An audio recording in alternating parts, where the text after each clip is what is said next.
Je nitwa Sabimana Yusuf. Abantu hari imodoka nyine n'ubu twaje gutondera igitoro nga. Jewe kubinyerekeye kwanza mbona yuko cyane cyane urabona amasanganya mu ibarabara yari yamaze kuba ndanse. Gusa imyidogo irahari bavuga ko karango iyo karanti ngo n'umuntu w'amaguru nico kimwe. Mugabo iyo jewe mbona yuko ari sawa kubera bigabanye amasanganya mu ibarabara.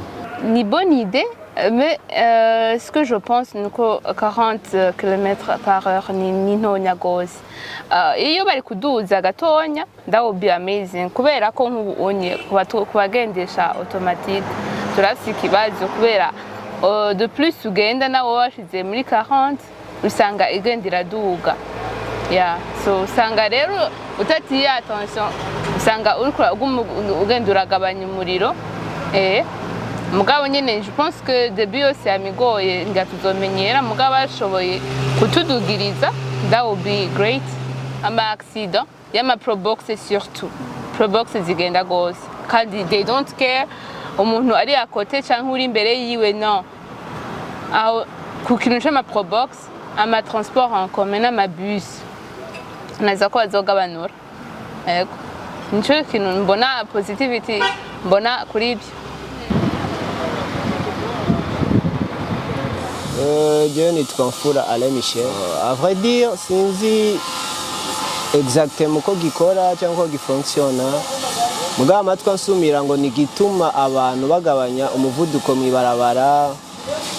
Dimwe bakubahiriza amategeko agenga ibarabara mu bijanye n'umuvuduko cyangwa mu kwirinda ama accident. So kuri jewe nta kintu kirekire bihindura parce que ndazi amategeko y'ibarabara. Ndazi ko abantu bakwiye kugenda n'umuvuduko umuntu akwiye kugira exactly. Ariko hariho benshi bije kuhindurira peut-être batari bafite amalimite mu bijanye n'umuvuduko. Novuga yuko arakarusho kuri bamwe mu kubarinda ama accident kuko ari abanyonga baborewe, ari abanyonga bari kuri influence y'ibindi bintu kanaka baba bafashe cyangwa bafite stress mu mutwe. Nibaza ko bije kugira ngo bibagabanirize icyo no kwita ama accident mu barabara. Bo je narabonye bariko barabikora mu barabara nagenda ndaca hose nagenda ndabona bariko barabikora ariko sinovuga ngo narigeze mbona abantu bafashe sinababonye je.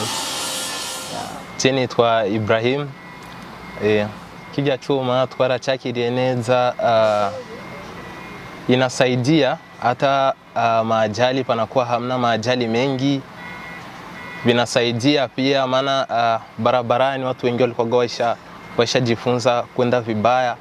Sheria za barabara wanakuwa hawazifatishi kama gisi inatakiwa kuwa. So kile chuma kilikuja kusaidia kweli kwa hapa Bujumbura.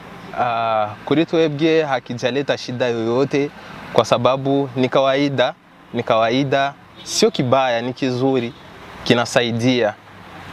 Kwa kukipokea hatuwezi tukakipokea vibaya maana sio kibaya, ni kizuri, kirafise entere mu gihugu.